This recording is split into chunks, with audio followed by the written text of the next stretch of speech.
పేరుకి షహబాజ్ షరీఫ్ పిఎం కానీ మొత్తం నడిపించేది మొత్తం chief of army staff, ISI chief, వీళ్ళే నడిపిస్తారు పాకిస్తాన్ మొత్తంలో. సో వీళ్ళు ఇన్ని తట్టుకుంటున్నారు ఈ టైంలో ఇంటర్నల్గా. ఇలాంటి టైంలో వాళ్ళందరూ వాళ్ళ కంట్రీని యునైట్ చేయాలి అంటే హిందూస్కి అగేన్స్ట్గా మనం వెళ్ళాలి, హిందూస్ని మనం చంపాలి. సార్ ఇప్పుడు మీరు అన్నట్టు హిందూకి వ్యతిరేకంగా చంపారు, పాయింట్లు ఇప్పి చూపించి మరి లేదా పురాణం చదవని వాళ్ళకి వెంటపడి మరి చంపారు. అవును, కానీ ఒక గుర్రం నడుపుకొచ్చిన ముస్లింలు కూడా చంపారు. నాకు తెలిసిన ఇన్ఫర్మేషన్ ప్రస్తుతానికి ఏంటి అంటే, చూడండి at the end Kashmiri survive అయ్యేది దేని మీద, టూరిజం మీద. నేను ఇందాక చెప్పినట్టు.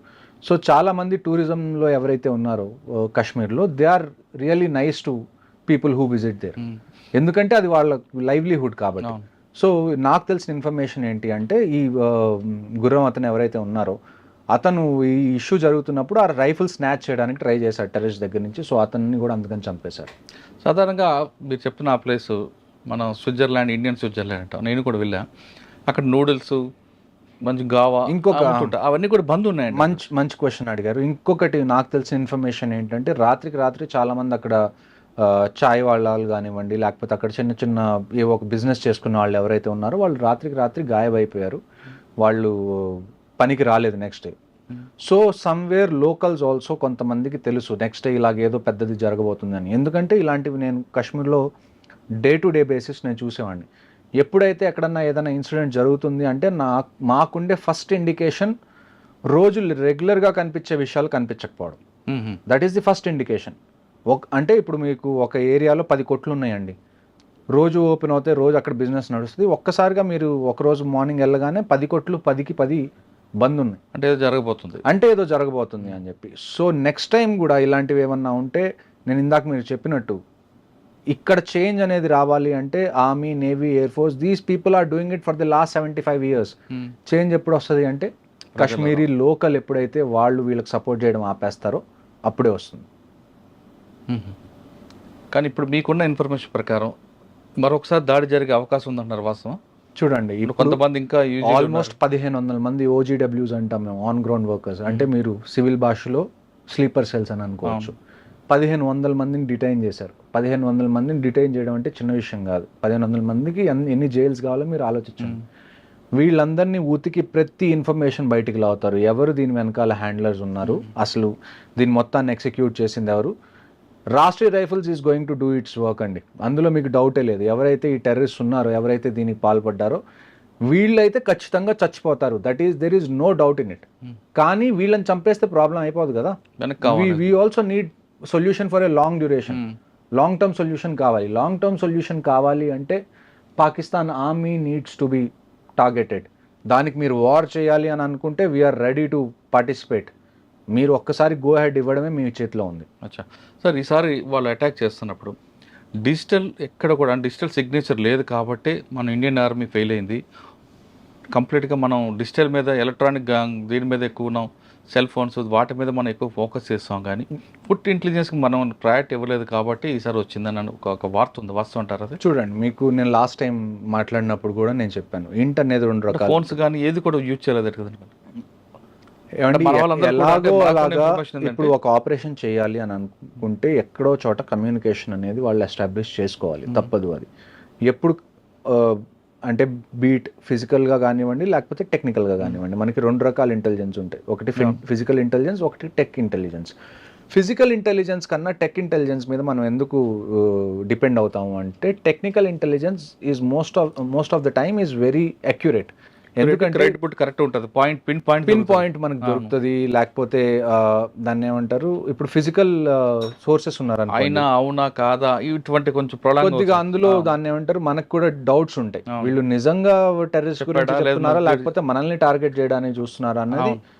అలాగే చాలా మంది ప్రాణాలు కోల్పోయిన ఆపరేషన్స్ లో ఉన్నాయి, చాలా ఉన్నాయి. ఆ తర్వాతే మనం టెక్నికల్ ఇంటెలిజెన్స్ మీద ఎక్కువ డిపెండ్ అయ్యాం. ఎందుకంటే టెక్నికల్ ఇంటెలిజెన్స్ వల్ల ఏమవుతుంది అంటే, కొన్ని సిమ్ కార్డ్స్ వాడేవాళ్ళు మనకి కనీసం ఒక 10 meters రేడియస్లో ఎక్కడ ఉన్నారన్నది తెలుస్తుంది. 10 meter రేడియస్లో మనకు తెలియడం అంటే చాలా చాలా అక్యురేట్ అన్నట్టు. కొన్ని నెట్వర్క్స్లో ఎలాగుంటుందంటే అట్లీస్ట్ 200-300 meters, కొద్దిగా డిఫికల్ట్ అయినా కానీ 200-300 meters మనం కవర్ చేయడం పెద్ద ఇష్యూ కాదు.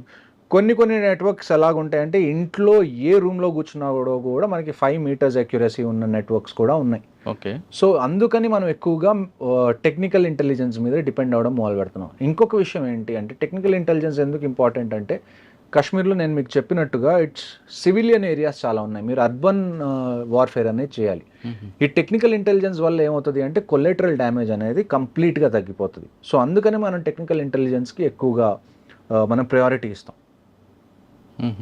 కానీ మీరు చెప్తున్నాక ఫుడ్ ఇంటెలిజెన్స్ కిందకి ఇవ్వట్లేదు మరి. ఫుడ్ ఇంటెలిజెన్స్ ఇవ్వట్లేదని కాదండి, ఫుడ్ ఇంటెలిజెన్స్ కూడా మన దగ్గర ఉంటుంది, కానీ అదంత అక్యురేట్ కాదు అంటున్నాను నేను. అదే అవునట కాదట అది డౌట్ఫుల్ గా ఉంటుంది కొద్దిగా. అదే ఆర్మీని కూడా మిస్యూజ్ చేయడానికి కూడా. ఇంకొక న్యూస్ ఏమొచ్చింది మనకి దీని మీద అప్డేట్ ఏం తెలిసింది, వచ్చిన వాళ్ళు ఆర్మీ యూనిఫామ్ వేసుకొని వచ్చారు, వాళ్ళు జనాల్ని కన్ఫ్యూజ్ చేశారు. అన్నిటికన్నా నాకు బాధేసిన విషయం ఏంటి అంటే ఇదంతా జరిగిన తర్వాత కొంతమంది అడవులోకి పారిపోయారు చాలామంది టూరిస్ట్. ఇండియన్ ఆర్మీ అక్కడికి వచ్చి వాళ్ళందరినీ రెస్క్యూ చేస్తే వాళ్ళందరూ భయపడుతున్నారు. అంటే అసలు ఇండియన్ ఆర్మీని చూసి కూడా వాళ్ళకి ఏమనిపిస్తుంది అంటే మళ్ళీ టెర్రరిస్ట్ వచ్చారు మమ్మల్ని చంపడానికి అని. ఇండియన్ ఆర్మీ వాళ్ళని కూర్చోబెట్టి లేదు మేము ఆర్మీ వాళ్ళని చెప్పి నచ్చ చెప్పాల్సి వచ్చింది. అది పరిస్థితి, అక్కడ గ్రౌండ్ రియాలిటీ అది. ఇక్కడ హైదరాబాద్ లాగానో లేకపోతే గుంటూరు లాగానో విజయవాడ లాగా లాంటి రియాలిటీ కాదు ఇక్కడ. ఇక్కడ మనకి ప్లేన్స్ ఉన్నాయి, ప్రతి చోటకి మీరు ప్రతి చోటకి రోడ్డు ఉంది, మీరు వెహికల్ తీసుకొని ఆల్మోస్ట్ అక్కడ దాకా వెళ్ళొచ్చు. కానీ కాశ్మీర్ అలా కాదు, టెరైన్ పరంగా కూడా మనకి చాలా ఛాలెంజింగ్, ఆ తర్వాత క్లైమేట్ పరంగా కూడా మనకి చాలా ఛాలెంజింగ్గా ఉంటుంది. కానీ ఏ ఛాలెంజెస్ ఉన్నా కానీ నేను మీకు చెప్తుంది అదే, ఇఫ్ అ సొల్యూషన్ ఏదన్నా గవర్నమెంట్ తీసుకుంటే we are ready to encourage it, we are ready to participate in it. Okay sir, ఇప్పుడు కొంతమంది ఎస్కేప్ అయ్యారు అంటే కొంతమంది దాటి ఉండొచ్చు, లేదా ఇంకా లోపల కొంతమంది ఉండొచ్చు. మరొకసారి అటాక్ చేసే అవకాశం ఉందంటే కేవలం పెహల్గాం కాకుండా మిగతా ఏరియాలు ఆ తర్వాత కూడా ఇప్పుడు 2 ఆపరేషన్స్ జరిగినాయండి. ఆ తర్వాత కూడా నేను అదే చెప్తుంది, కాశ్మీర్లో ప్రతిరోజు ఏదో ఒక సెక్టర్లో ఆపరేషన్ అనేది జరుగుతుంది. బారాముల్లాలో నిన్న 2 మనం చంపేశాం టెర్రరిస్ట్ని ఎంటర్ అవుతున్నప్పుడు బారాముల్లా సెక్టర్లో. ఇవాళ ఉదయం నుంచి మళ్ళీ ఇంకొకటి ఆపరేషన్ స్టార్ట్ అయింది ఉదంపూర్ దగ్గర బసంత్ నగర్లో. అందులో పారా ఎస్ఎఫ్ సోల్జర్ కూడా మళ్ళీ ఒక ఆయన ఇవాళ చనిపోయారు. నిన్న జరిగిన 22న జరిగిన అటాక్లో హైదరాబాద్కి చెందిన ఐబీ ఆఫీసర్ చనిపోయారు. ఆ తర్వాత ఒక Indian navy officer lieutenant Vinay అని, ఆయనకి గట్టిగా ఒక వారం రోజులైంది మ్యారేజ్ అయ్యి హనీమూన్ మీద వైఫ్తో కలిసి అక్కడికి వెళ్ళారు, ఆయన చనిపోయారు. So every drop of blood there will be a revenge. అంటే ఇప్పుడు చనిపోయిన 26 మంది ఉన్నారండి, చంపిన 4 ఉన్నారు. ఆ 4 మనం చంపుతామా లేదా వాళ్ళని? ప్రతి ఒక్కళ్ళు, 4 కాదు, ఈ 4కి ఎవరైతే సపోర్ట్ చేశారో, ఈ ప్లాన్ ఎవరైతే వేశారో, దీన్ని ఎవరైతే ఎగ్జిక్యూట్ చేశారో, వీళ్ళకి లాజిస్టిక్ సపోర్ట్ ఎవరిచ్చారో ప్రతి ఒక్కళ్ళు. ఇజ్రాయెల్ చేసిందండి, ఇజ్రాయెల్ లాంటిది ఏం చేసింది, గాజాకి వెళ్ళింది, ఎవరైతే సపోర్ట్ చేశారో వాళ్ళందరినీ చంపేసింది. రష్యా యుక్రెయిన్ మీదకి వెళ్ళింది, మనం ఎందుకు వెళ్ళలేం?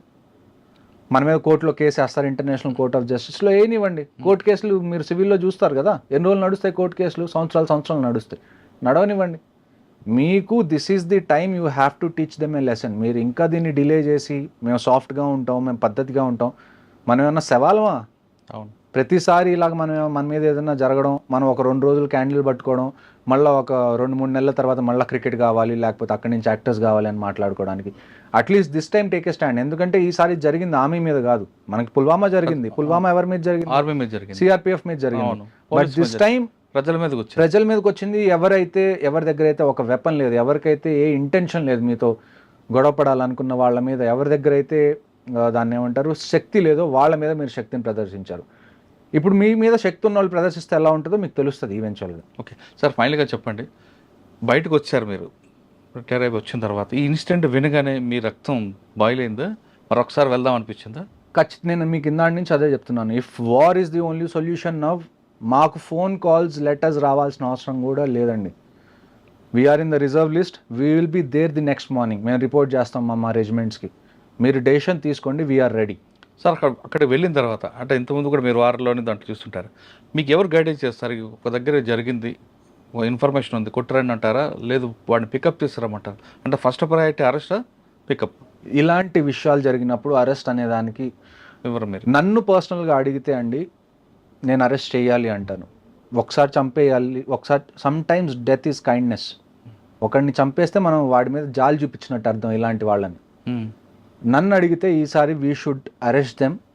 వాళ్ళ టార్చర్ ఎలాగుండాలి అంటే, నేను మీకు మర్చిపోకూడదు. మేము కాశ్మీర్లో నేను చెప్తాను, నేను ప్రతిసారి ఆపరేషన్కి వెళ్ళేటప్పుడు నేను చెప్పేది ఏంటి అంటే, ఇస్లాంలో ఏంటి ఏంటి అంటే ఎవరన్నా చనిపోతే ఏం చేస్తారు? పూడ్చి పెడతారు, కాల్చరు. కాలిస్తే వాళ్ళు దాన్ని ఏమంటారు, వాళ్ళ రిలీజన్ బట్టి అది దాన్ని అగేన్స్ట్. ఏ టెర్రరిస్ట్ అయితే ఇస్లాం పేరు చెప్పుకొని ఇక్కడికి వచ్చి పిచ్చి పనులు చేస్తున్నాడో, make sure he doesn't get buried, make sure he gets burnt, he gets roasted. వాళ్ళకి ఎలాగ ఉండాలి అంటే, వాళ్ళు ఏదైతే అనుకొని వచ్చారో, నేను ఇదంతా చేస్తే నేను స్వర్గానికి వెళ్తాను, నేను నన్ను పూడ్చిపెట్టిన తర్వాత అని అనుకున్నారో, ఆ థాట్ని చంపేసేయండి. నేను ఇప్పుడు కూడా అదే చెప్తున్నాను, ఎవరైతే వీళ్ళు ఉన్నారో నన్ను పర్సనల్గా అడిగితే killing them is not the answer. వాళ్ళని నుంచోబెట్టండి, నుంచోబెట్టి వాళ్ళకి కనీసం ఒక 2-3 సంవత్సరాలు ప్రతిరోజు చిత్రహింసలు పెడితే తప్ప నెక్స్ట్ వచ్చే వాళ్ళకి ఆ భయం ఉండదు. చంపేస్తే ఏమవుతుంది, వస్తున్నాం చస్తున్నాం, వీ విల్ గెట్ 72 వర్జిన్స్ అనే డిల్యూషన్లో ఉన్నారు వీళ్ళు. అవును, జిహాద్ అంటున్నాడు కదా. ఈసారి రానివ్వండి, పట్టుకోండి, వాళ్ళని చంపకుండా వాళ్ళని జీవత్వాల్లాగా ఎన్ని రోజులు ఉంచగలిగితే అన్ని రోజులు మీరు ఉంచండి. That is how you teach a lesson నన్ను అడిగితే. కానీ దొరికే అవకాశం తక్కువ అంటారు. ఖచ్చితంగా దొరికే అవకాశం తక్కువ కాదండి. ఇప్పుడు ఏంటి అంటే, వాడి దగ్గర వెపన్ లేదనుకోండి, ఈజీగా వెళ్ళి ఎంత కష్టమైనా కానీ మనం పట్టుకోవచ్చు. కానీ మనం అక్కడికి వెళ్ళినప్పుడు ఏమవుతుందంటే గన్ ఫైట్ స్టార్ట్ అయిపోతుంది, ఫైర్ ఫైట్ స్టార్ట్ అయిపోతుంది. అందులో ఏంటి అంటే, మనం ఎంత ట్రై చేసినా వాడిని చంపకుండా పట్టుకోవాలి అన్న ఎంత ట్రై చేసినా కానీ ఎప్పుడైతే గన్ ఫైట్ స్టార్ట్ అవుతుందో ఈవెన్చువల్గా వాళ్ళని చంపాల్సి వస్తుంది. కానీ ఇప్పుడు ఈ జరిగిన ఇన్సిడెంట్లో 4 వచ్చారు, కానీ మరో 3 వాడికి ఎస్కేప్ చేయడానికి కూడా ఉండొచ్చు అనేది ఒక ఇన్ఫర్మేషన్ ఉంది. ఇంకొక ఇన్ఫర్మేషన్ నాకు వచ్చింది ఏంటంటే, ఈ మొత్తం ఆపరేషన్ అయిపోయిన తర్వాత, వాళ్ళు చేసింది ఏదైతే ఉందో అది అయిపోయిన తర్వాత, ఒక 2-3 లోకల్స్ వాళ్ళని తప్పించుకోవడానికి హెల్ప్ చేశారన్నది నాకు వచ్చిన ఇన్ఫర్మేషన్. ప్రతి ఒక్కళ్ళకి వాళ్ళు మూల్యం చెల్లించాల్సిందే, దాంట్లో క్వశ్చన్ అనేది లేదు, సెకండ్ క్వశ్చన్. కానీ అది ఎలాగన్నది మనం వేచి చూడాలి. ఏదైనా పిఎం గారి డెసిషన్ మీద ఉంది. పిఎంగా చూడండి, లోకల్గా ఏది జరగాలన్నా కానీ ఆర్మీ డెసిషన్ తీసుకుంటే చాలు. బట్ ఇది చిన్న విషయం కాదు. ఆర్మీ మీద ఏదైనా అటాక్ అయింది, లేకపోతే ఏదైనా టెర్రరిస్ట్ ఆపరేషన్ కాదు ఇది. It is a direct declaration of war. ఎందుకంటే వాళ్ళు సివిలియన్స్ని టచ్ చేయకుండా ఉండాల్సింది. సివిలియన్స్ని టచ్ చేశారు అంటే directly or indirectly somewhere they want war, we will give it to them. Okay, Kashmir మీద యుద్ధం ప్రకటించారు పాకిస్తాన్ అంటున్నారు మేజర్ హర్షవర్ధన్ గారు. అక్కడ చనిపోయింది టూరిస్టులు కాదు, భారతదేశం మీద యుద్ధం ప్రకటించారు. కాబట్టి ప్రతి ఒక్క ప్రాణానికి మనం ప్రతీకారం తీర్చుకోవాల్సిన సమయం ఆసన్నమైంది అంటున్నారు మేజర్ గారు. ఇప్పటికైనా ప్రధానమంత్రి గారు ఖచ్చితంగా సరైన సమయంలో మంచి డెసిషన్ తీసుకుంటే, నేను బయటికి రావడానికి నాతో కాదు, నేనే కాదు, ఖచ్చితంగా రిటైర్ అయిన వాళ్ళందరూ కూడా ముందుకు వస్తాం. ఫోన్ కాల్ కూడా అవసరం లేదు, జస్ట్ న్యూస్లో చెప్తే చాలు, వస్తాం, మన సడాకని చూపిద్దాం అంటూ ఆయన వార్నింగ్ ఇస్తున్నారు.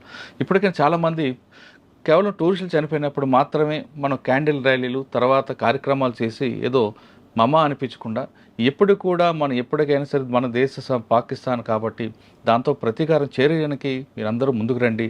అంతేగాని భారత్ పాక్ మ్యాచ్ అవ్వగానే చప్పట్లు కొట్టడం, పాకిస్తాన్ హీరోయిన్లు వస్తే వెల్కమ్ చెప్పడం అనేది కరెక్ట్ కాదంటూ ఆయన చెప్తున్నారు. అది కాశ్మీర్లో జరిగిన ఇష్యూపై మేజర్ హర్షవర్ధన్ గారితో ఎక్స్క్లూజివ్ ఇంటర్వ్యూ. వచ్చే వారం మరో ఇష్యూలో మళ్ళీ కలుద్దాం. అంతవరకు నమస్తే సార్. Thank you. చనిపోయిన ప్రతి ఒక్క కుటుంబానికి